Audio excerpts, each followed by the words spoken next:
monde, coucou les Wada guys, assalamu alaikum. Salut à toute la communauté Amérique, Asie, Europe, Afrique et Océanie.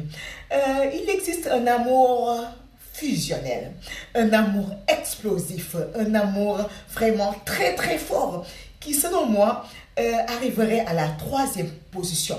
Après l'amour qu'il y a entre une maman et son enfant, l'amour qu'il y a entre les parents et leurs enfants.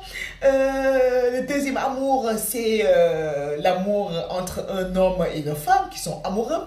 Et donc ce troisième amour qui est très intense, qui est fusionnel, c'est l'amour fraternel. L'amour entre deux frères, l'amour entre deux sœurs, l'amour entre un frère et une sœur, l'amour entre des jumeaux, des jumelles. Je vais répondre à toutes ces personnes qui me disent « Mais comment ça se fait? Tu es tout le temps jovial, tu as tout le temps le sourire. » Et ceux qui me connaissent aussi, qui ont vécu avec moi, me disent « Oui, mais tu es insupportable, tu es capricieuse, tu es insatiable. » Mais je vais vous répondre. Je suis peut-être tout cela parce que tout simplement, j'ai vécu une enfance mais heureuse, une enfance agréable, une enfance mais innocente.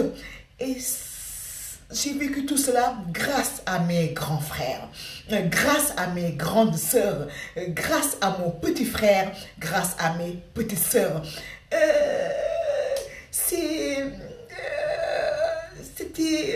C'était une enfance, mais vraiment une enfance, mais innocente, agréable, parce que mon petit frère, mes deux petites sœurs et moi, donc on était quatre, mais qui vivaient dans un cocon familial, mais protégé, surprotégé grâce à mes grands frères et à mes grandes sœurs, qui, on avait, eux, par exemple, ils avaient une certaine différence d'âge par rapport à nous quatre. Voilà. Donc, ces grands frères-là, ces grandes sœurs-là, ils ont pris, puisqu'il y avait une différence d'âge entre eux et nous, ils ont pris le rôle de notre père. Ils ont pris le rôle de notre mère.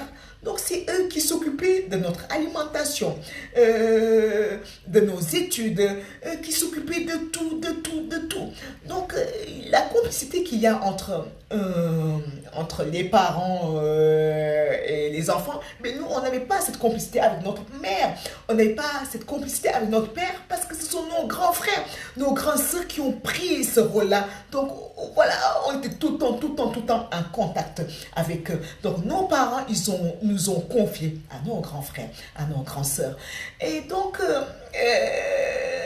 c'est pas pour me vanter, mais nous quatre, on était vraiment comme des princes et des princesses.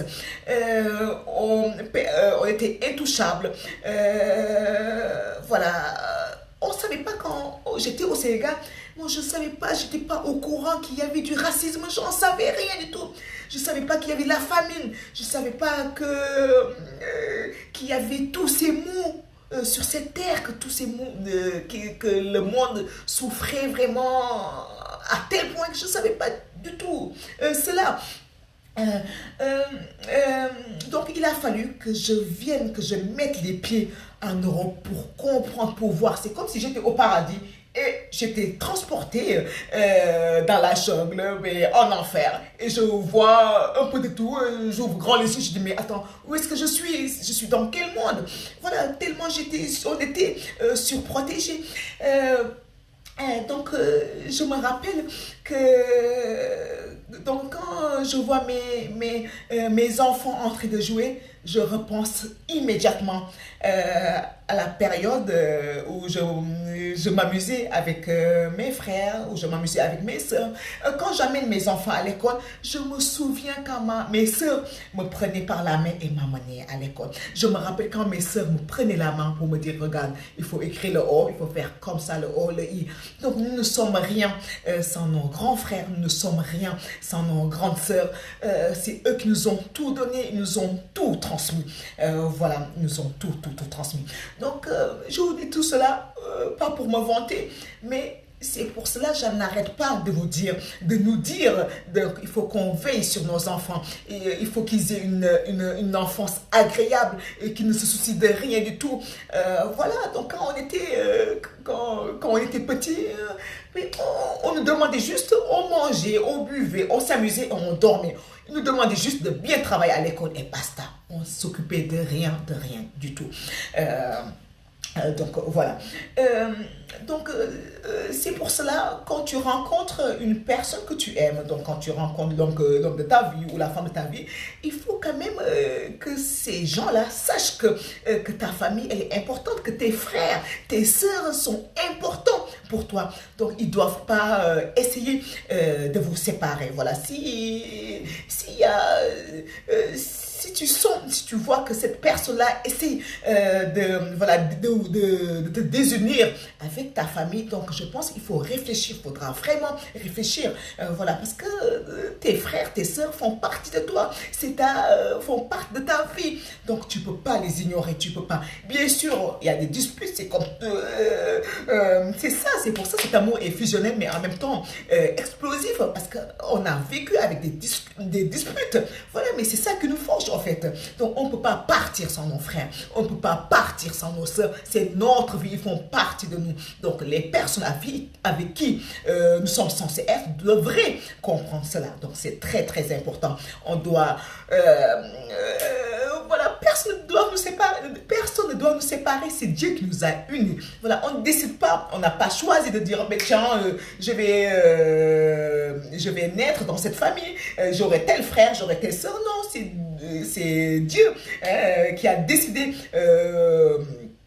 que nous allons faire partie de cette famille. Donc nous n'avons pas choisi nos frères, nous n'avons pas choisi nos sœurs. Donc si nous sommes frères, si nous sommes sœurs, c'est pour le rester toute notre vie. Voilà, et qu'on ne soit pas séparés. Il faut faire tout pour qu'on ne soit pas séparés. Sama communauté, maa ngi leen di nuyu di leen ziar bu baax. Tey ñu leen indil mooy mbëggeel bu fort ba xam ne bu am entre ñaari frères. Mbëggeel bu fort bu am entre frère ak sœur, mag ak rakk. Voilà. Diggante mbëggeel bu fort ñëpp xam nañ que am na mbëggeel bu fort entre yaay ak doomam, mbëggeel bu fort entre waajur ak doomam, mais dafa am tamit mbëggeel bu fort entre mag ak rakk.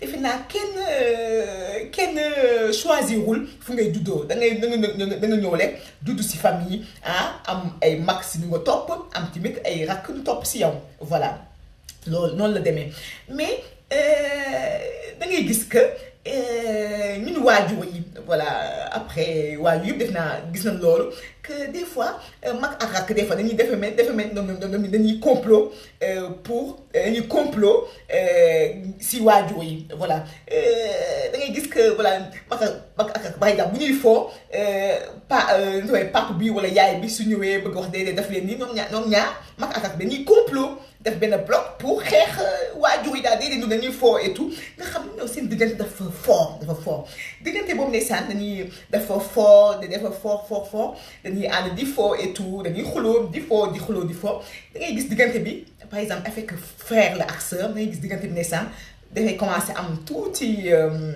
coupure. Voilà, ku nekk da ngay commencé dellu ginnaaw tuuti bu ñu commencé nekk ay ñagamaar bu ñu commencé mag nekk ni jigéen bi di jànku ku góor ki nekk xale bu góor foofu ngay gis ne sànn ñu xaw a ku nekk xaw a téye tuut sa bopp nag xam nga man sama mag bi wala sama rakk bu góor bi du pour man, donc moom dafa war a takk jabar. Voilà, donc woo ma séq ak moom dara nga xam ma sama ak bu jigéen bi sama mag bu jigéen bi du pour man, moom dafa war a dem sëy. Voilà, loolu moo tax après bu ñu commencé nekk adolescent, bu ñu commencé nekk di commencé jànku wala di nekk xale bu góor ñu commencé am des coupure. Mais yaa ngi gis mbëggeel ba tey dafa am doole, mbëggeel bi dafa fort. Man ñu bëri dañ may wax yow foo fekk yaa ngi reetaan yaa ngi foo am na xam ne ñu xam dëgg tamit ni wax yow da nga bëri affaire yow kii na tooy da nga soof wala da nga rëy wala da nga kii na tooy da nga soof daal. Voilà, da nga soof munoo nekk ak kenn. Voilà, nag c'est que nag ñun man ak sama rakk bu góor ak sama ñaari rakk yu jigéen ñun dañu am ay mag yoo xam ne dañu mag. Voilà, mageel bi dafa xaw a bëri tuuti ndax ñoom nag ñoom noonu doon toppatoo ñoom noonu doon toppatoo mel ni comme ay prince comme ay doomu buur dañu doon toppatoo comme ay doomu buur ñoom noonu doon jox ñuy lekk jox ñuy naan wax leen daf leen sieste dem yóbbu ñu jëm jàngi xam nga bu ñu amee devoir bu ñu def leen pour seen premier par exemple bu ñu waxee def binal A binal O ñoom noonu doon dafa lépp ba tax na ba ñun miin ñu sax ñun 4 ñun miin ñu sama pap miin ñu sama yaay parce que ñoom sama papa sama yaay dafa jël rôle bi yëpp rôle bu papa war a am si doomam rôle ba nga xam ne yaay war na am si doomam ñoom dañu jël loolu yëpp jox ko samay mag donc ñoom nag donc ñoom ñoo doon gérer lépp looloo tax ba ñun sama mag yi ak sama mag yu jigéen ñi sama mag yu góor yi lañ gën a miin voilà ñoom lañ gën a miin que sama papa ak sama yaay voilà nag ñoom noonu doon toppatoo donc loolu moo tax nag suñu enfance suñu naw dafa neex tellement dañ doon lekk ba suur naan ba mandi tëdd nelaw dem jàng loolu la ñu sant wax loolu la ñu sant amuñu benn problème loolu moo tax loolu boo amee naw bu neex loolu da lay topp ba ngay màgget voilà loolooy tax voilà ñu yàq da ngay rëy mais rëyoo si dañ la toppatoo tellement que yow da ngay yàq yow yaa ko gën te yow gënoo fi voilà loolu moo tax chaque fois may wax nan toppatoo suñu doom yi nan leen toppatoo que ñoom bu ñu nekkee xale ñoom bu ñu xam dara voilà nan xam lekk ba suur naan ba maa di nelaw ak jàng voilà veille seen éducation voilà donc loolu chaque fois moo tax ma ni loolu la lu am solo la voilà donc mbëggeel daal entre mag ak rakk yu foo la voilà yàlla moo ñu boole mën na xuloo mën na xeex mais da ngay gis mbëggeel bi ba tey day des kii bu nekk Cricor kii nekk Angleterre mbëggeel bi ba tey day des soo leen gisantee mbëggeel mi ngi foo sooy waxtaanee téléphone yaa ngi gis mbëggeel mi ngi foo nag yàlla moo leen boole voilà donc yow la kenn du ko mën di ne moo tax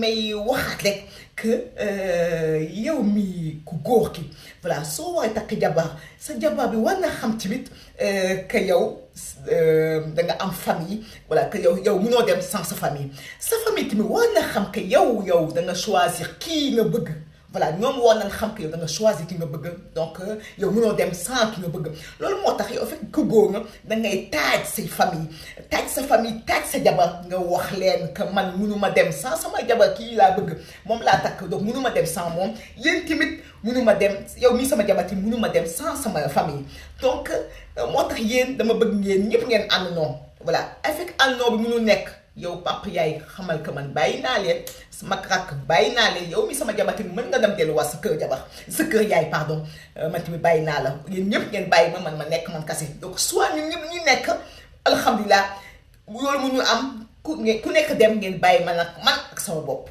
voilà donc loolu def naa lu am solo voilà parce que famille dafa am lu important famille dafa important voilà ak loo mënti am si àdduna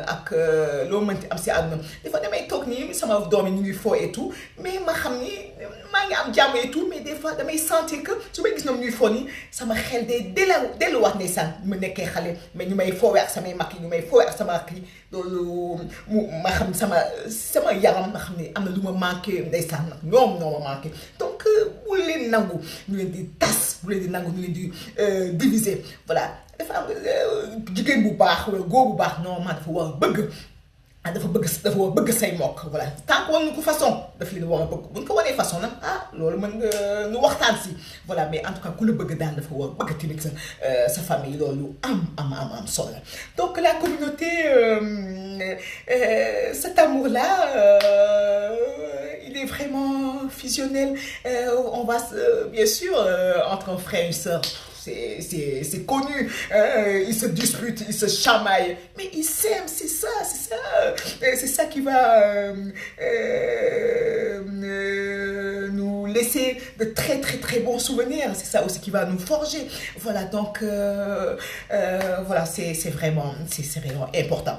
Donc j'en profite pour vous dire, vous, la communauté, si vous voulez faire des voyages à des prix vraiment réduits, réserver des hôtels pas chers ou des maisons pas chères, vous pouvez aller sur TikTok et taper Ney Travel. Donc N-D-E-Y-E Travel comme voyage, T-R-A-V-E-L. Et vous vous abonnez et vous allez voir, vous allez avoir des prix mais vraiment exceptionnels et c'est à travers le monde entier. Vous pourrez voyager à travers le monde entier et réserver à des prix vraiment réduits. Voilà, donc je vous donne le rendez-vous à la prochaine fois. Inch'Allah, sama communauté ma profité rek wax leen que diggante ndeysaan frère ak sœur mag ak rakk diggante bu fort la bu leen nangu kenn di leen séparer voilà yëpp si waxtaan rek la ma fa profité tamit wax leen que ku bëgg voyager si àdduna bi yëpp ah di réserver ay hôtel ak ay kër ah nga xam ne ak prix yu yomb da ngay dem si TikTok bi nga bind Ndeye Travel NDEYE Travel voilà mooy voyage après nga abonné après nga mën a am ay prix yu yomb voilà c'est ma petite sœur donc à la prochaine fois et comme toujours prenez soin de vous sama communauté toppatoo leen seen bopp bu leen jóg di toppatoo seen bopp merci au revoir.